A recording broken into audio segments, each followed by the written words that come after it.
જૂનાગઢના માળિયાહાટીના તાલુકામાં ડીઝલની અછતને લઈને ખેડૂતોમાં ભારે રોષ ફાટી નીકળ્યો છે। ચોમાસું નજીક આવી રહ્યું હોવાથી હાલ ખેડૂતો પોતાના ખેતરોમાં ટ્રેક્ટર દ્વારા જમીન તૈયાર કરવાની કામગીરીમાં વ્યસ્ત બન્યા છે, પરંતુ આવા સમયે જ ડીઝલનો પૂરતો જથ્થો ઉપલબ્ધ ન રહેતા ખેડૂતો મુશ્કેલીમાં મુકાયા છે।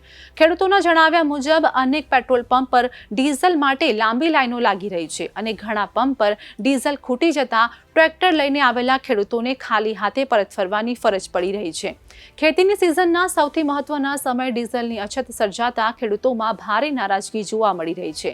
ડીઝલની સમસ્યાને લઈને ખેડૂતો મોટી સંખ્યામાં પેટ્રોલ પંપ પર એકત્રિત થયા હતા અને ભારત માતાની જય તેમજ વંદે માતરમના નારા લગાવી વિરોધ નોંધાવ્યો હતો। નમસ્કાર, હું ખેડૂત પિયુષ પરમાર, ઓબીસી પ્રદેશ પ્રમુખ, આમ આદમી પાર્ટી ગુજરાત।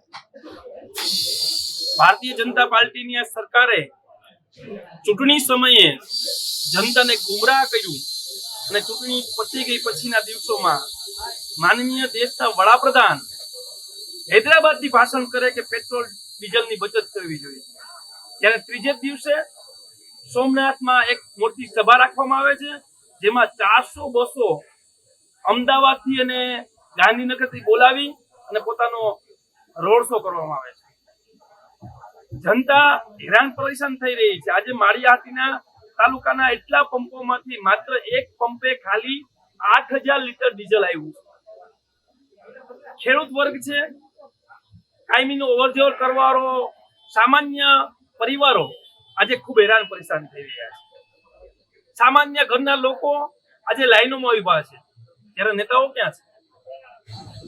જે મતરૂપી ચૂંટાઈ ગયેલા આગેવાનો અને સત્તામાં બેઠેલા નેતાઓને મારી વિનંતી અને ટકોર પણ છે, આ જનતાએ તમને માળિયાહાટીના તાલુકામાં સ્પષ્ટ બહુમતી સાથે તાલુકા પંચાયતની બોડી બનાવી છે, ત્યારે ઉપરથી લઈને નીચે સુધીનું તમારું સર્વસ્ત્ર શાસન છે, ત્યારે અધિકારીઓને અને નેતાઓને કઈ આ માળિયાહાટીના તાલુકાના 68 ગામને યોગ્ય ન્યાય મળે, પૂરતું ડીઝલ અને પેટ્રોલ મળે તેવી વ્યવસ્થા કરવી જોઈએ। અને હું જનતાને ત્યાં સુધીના મેસેજ આપવા માંગુ છું કે હંમેશા માટે કોઈ પક્ષ કે વિરોધ પક્ષ ક્યાં સુધી તમારો અવાજ ઉઠાવશે? તમારી સમસ્યામાં તમારે હંમેશા માટે લાઈનમાં જ ઊભું છે કે આવનારા સમયમાં આપણો અવાજ અને આપણી માંગણી લોકોએ ખુદ રજૂ કરવી પડશે? આજે આ હજારોની સંખ્યામાં લોકો અહીંયા ઊભા છે, એની મારી એક જ ટકોર છે કે અહીંયા 8000 લીટર ડીઝલ છે, એમાંથી 6000 લીટર દેવાઈ ગયું છે, માત્ર 2000 લીટર ડીઝલ છે। આજ લોકો નેતાઓની ઘરની બહાર બેસી જાય ને તો હરેક વસ્તુનું સોલ્યુશન થઈ શકે છે।